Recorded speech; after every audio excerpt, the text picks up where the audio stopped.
সম্পাদক।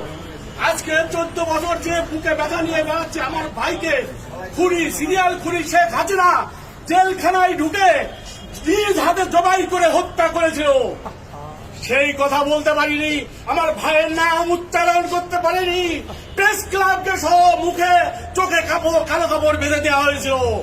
আজকে আপনারা সেই সুযোগ এনে দিয়েছেন, সেই জন্য আজকে আমি এই কথা বলতে চাই যে আমার ভাইয়ের বিচার, আমার ভাইয়ের হত্যার বিচার চাই।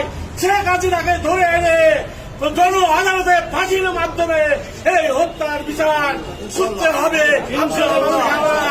আর আমার ভাইয়ের নামটা আপনারা জান, আমার ভাই জাতীয় বীর মেজর ফজলুল হুদা, জাতীয় বীর মেজর ফজলুল হুদা, জাতীয় বীর মেজর ফজলুল হুদা।